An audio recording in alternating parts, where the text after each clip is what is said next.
من ذا الذي يقرض الله قرضا حسنا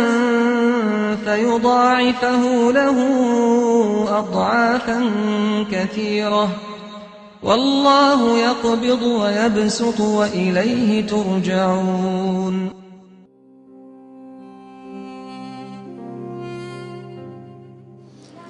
بناوی خوای بەخشندەی میهرەبان بەرنامەی بەخشین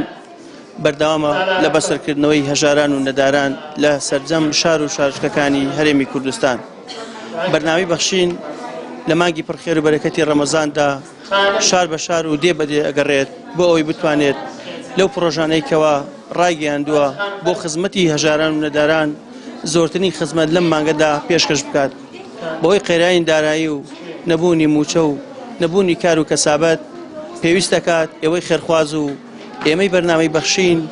لە هەوڵ و کۆشی زۆرتر دابین بۆ ئەوەی دڵی منداڵێکی بە باوک و هەژارێک و نەخۆشە خۆش بکەین بە مەبەستی دابەشکردنی خۆراک بەسەر زار لە 100 خانەوادە لە شارۆچکەی تەکیە. ئەمڕۆ بەرنامەی بەخشین هاوکاریان بەسەر دابەش دەکات بۆ ئەوەی بتوانین بەشێک لە مەینەتی و ناڕەحەتیەکانیان کەم بکەینەوە.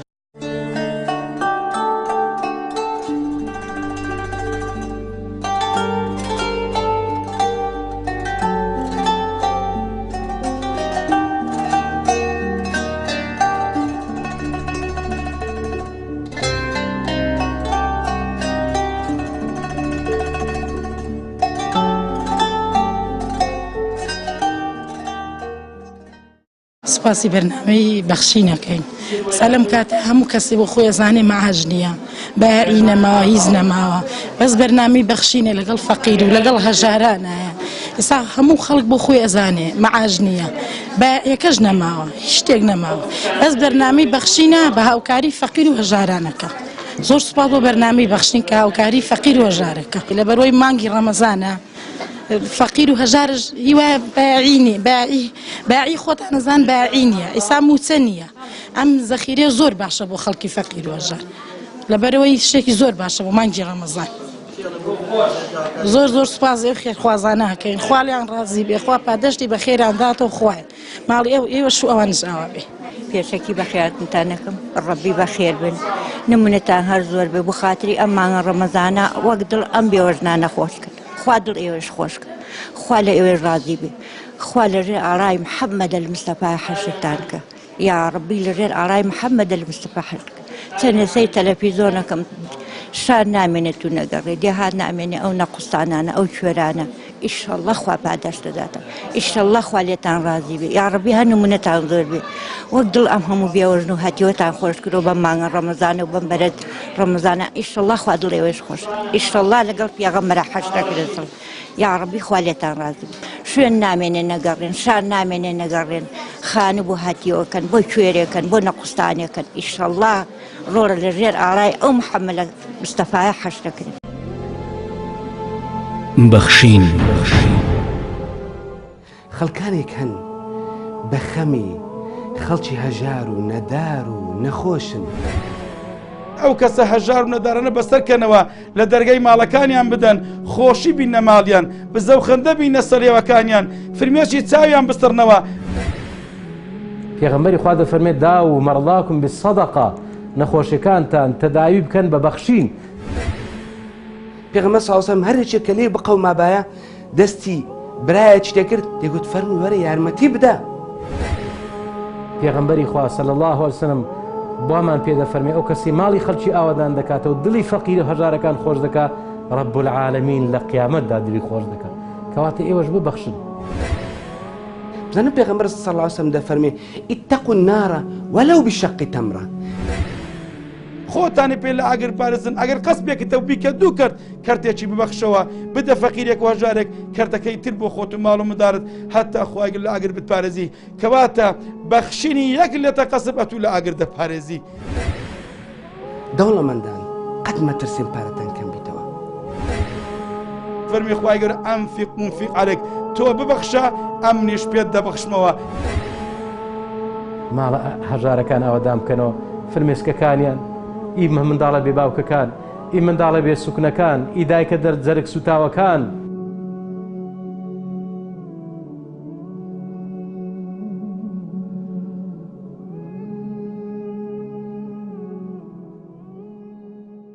بسم الله الرحمن الرحيم. دیارە ئێمە وەکو پیشەی هەمیشەیمان لە هەموو ساڵێکدا و لە مانگی ڕەمەزاندا کۆمەڵی پرۆژەمان هەیە بۆ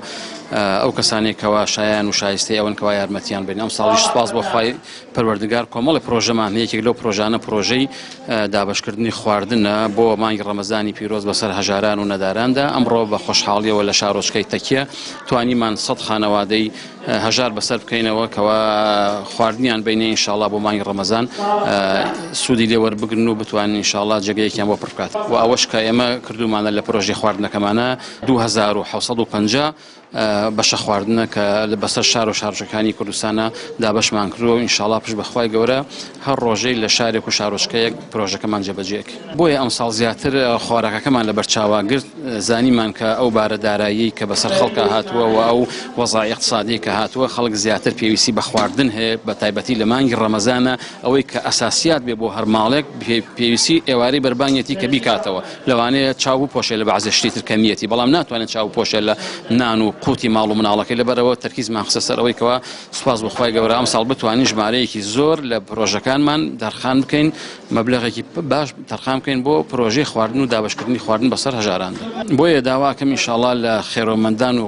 و دەوڵەمەندان و صاحب هیمەت و صاحب دەستە واڵاکان کە بتوانن ئینشاءڵڵا لەم پرۆژەیەدا یارمەتی ئێمە بن و زیاتر و زۆرتر یا هاوکاریمان بکەن بۆی ئێمەش هەتاوەکو ئەوان زیاتر یارمەتیمان بن ئێمەش زۆرتر و زیاتر لە خانەوادە و ماڵەکان بەسەرەکەینەوە و بەشە خواردنیان ئەدەینێ ئینشاءڵڵا لە مانگی ڕەمەزانە.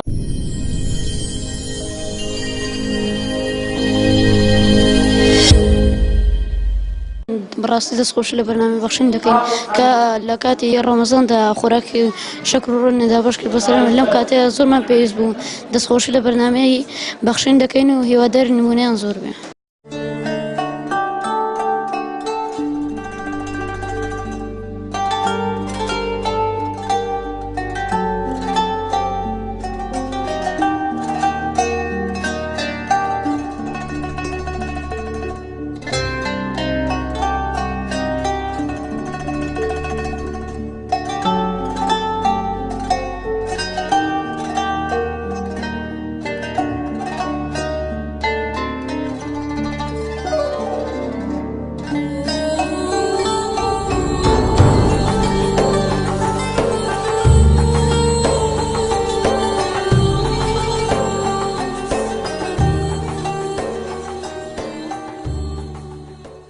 دەستخۆشیتان لێ یەکەم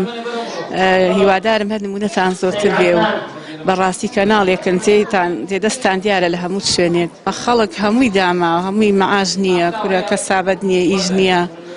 معنای خەڵک بەڕاستی هەمووی بێزارە زۆر. تا چەند ئەو خۆراکە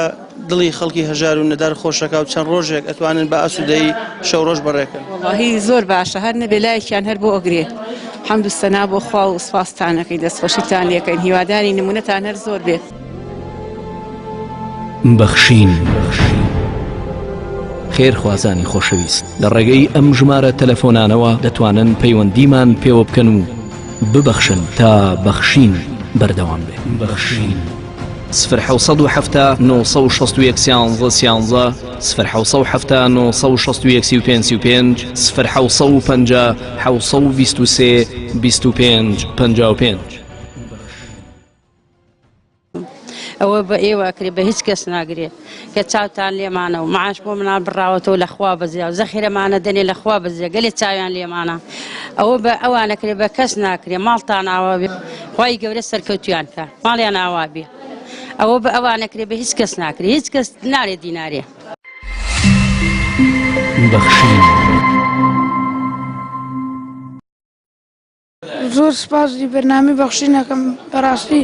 شتێ چاکەن ئاوادەنێ ئێمە باوکم نەماوە و دڵخۆشم بەوەی کە ئێوەش بە ئێمە دەبەخشن زۆر سپاسان دەکەین.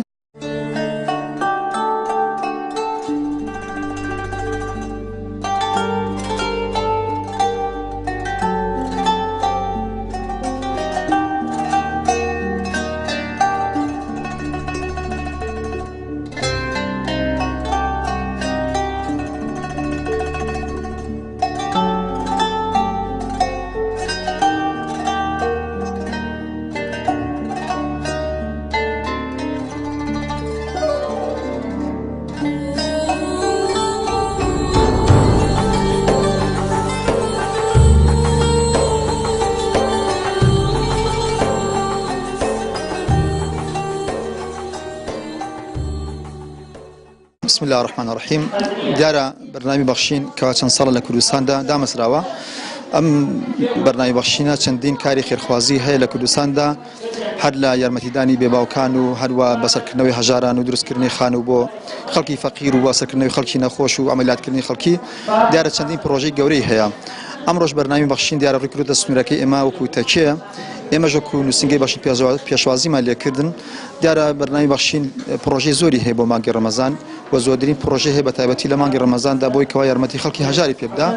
دیارێکی لە پرۆژەکانی بریتیە لە دابشکردنی خواردەمەنی بەسەر هەژاراندا ئێمە هەڵسان بە ناونووسکردنی 100 خانەواندا لە هەژار لە بێباوک لە خەڵکی نەدار و ئەمڕۆ بە هاوکاری لیژنەی بەخشین و نووسنگەی تەکێ هەڵسان بە دابشکردنی ئەم خواردەمەنی بەسەر خەڵکی هەژاردا دیارە هەر بەیانیش ئێمە وەکو نووسنگەی تەکێ هەڵسان بە دابشکردنی موچەی بێباوکان کە ئێمە 30 ماڵە بێباوک لە تەکێ موچە وەرەگرێت بە تایبەتی لە مۆز ئیدارەی کەڕکرێتە کوردستان کە قەیرانێکی داری زۆر بەرۆکی خەڵکی گرتووە خەڵکی بێپارەیە و موچە نییە و بەرنامی بەخشین سوپاس بۆ خوا توانوێتی هەموو سەرمانگێک لە کاتی خۆیان موچەوی بێ باوکان بدات کە 100,000 و 200 و 300 تایە ئێمەش 30 ماڵمان هەیە لە تەکێ بەرمەتی لیژنەی بەخشین و بەرنامی بەخشین پارەکان پێدەدرێت و ئەمڕۆ 30 ماڵمان دابش کردووە کە نزیکەی 2,700,000 دینار بووە ئێمە سوپاسی و خێرخوازان ناکەین کاو یارمەتی بەرنامی بەخشین ئەدەن کە بە پارە بە ماڵ هاوکاری ئەکەن ئێوەش ئەمڕۆ بە چای خۆتانە بیبین کە بەم شێوەی ئێمە هەڵسەین بە دابشکردنی ئەم خواردەمەنی بەسەر خەڵکی هەژاردا و دوعای خێر بۆ خەڵکاناکەین کەوا یارمەتی بەرنامی بەخشین ئەدەن خۆی گەورە پاداشیان باتەوە خۆی گەورە بیکا بە تێژی قیامەتەن ئینشاءالله و سوپاسی لیژنەی بەخشینش دەکەین کەوا ئەزێتیان کێشام ڕۆ هاتنە سنوورەکەی ئێمەوە بۆی کە ئەم هاوکارە بگەنە لە خەڵکی شارەکەمان و زۆر سوپاسیان دەکەین خۆی گەورە پاداشتان باتەوە بەخشین سروەی شەماڵێکی فێنک و لانەی لێ قەوماوان و هەژاران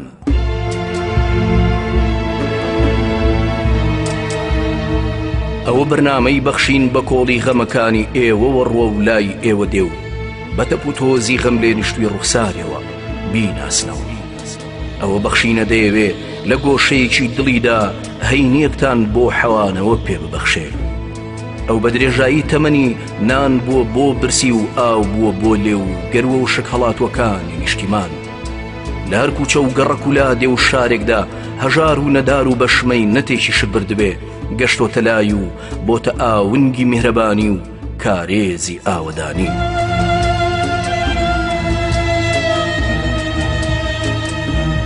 بەخشین بۆ هەژاران شکۆی ئەو ساتەوەختانەی گەڕاوەتەوە کە لێوان لێون لە هیمەت بەرزی و کاسەی پڕ و ئاشتی ماڵ ئەو هەمیشە بە دوو دەستی پڕ لە میهرەبانیەوە ڕۆ و لای ئێوە دێ دەستێک فرمێسکی گۆناتان نەسڕێ و دەستێکیش دەلاقەی ژیانێکی نوێتان لێ دەکاتەوە و دەرگای ناهەمواری و نیگەرانی و پەشموردەییتان لێدا دەخات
ئەمڕۆ بەرنامەی بەخشین لە ناحیەی تەکیە توانی بە هاوکارەکانی ئێوەی بەخشندە و خێرخواز دڵی 100 خانەوادەی هەژار و منداڵی بێباو خۆش بکات بە دابەشکردنی خۆراک بەسەریاندا خێرخوازان و بینەرانی بەڕێز تا ئێوە ببەخشن دڵنیابن ئێمەش ئاوای بەخشین بەسەر هەژاران و نەداراندا هەڕۆژە و لە شار و لە شارچکەیەکی هەرێمی کوردستان بەو قەیرانە قوڵەی کە ڕووی لە هەرێمی کوردستان کردووە ئێمە بە هاوکارەکانی ئێوە دڵی خەڵکانێکی هەژار خۆشەکەین دڵنیابن تا ئێوە بەخشن ئێمەش بەردەوامە بین و ماندوو نابین لێرەوە داوەتان لێەکەین هاوکاری و کۆمەچەکانتان چڕکەنەوە بۆ بەرنامەی بەخشین بۆ ئەوەی لەم مانگی پڕخێر و بەرەکەتەدا بتوانین زۆرترین هاوکاری و کۆمەچی منداڵی بێباوکو و هەژار و نەدارەکان بکەین لە سەرجەم شار و شارچکەکانی هەرێمی کوردستان تا بەرنامەیەکتر بەخواتان ئەسپێرین وەسەلام عەلەیکوم وەڕەحمەتوڵڵاهی وبەڕەکاتوه.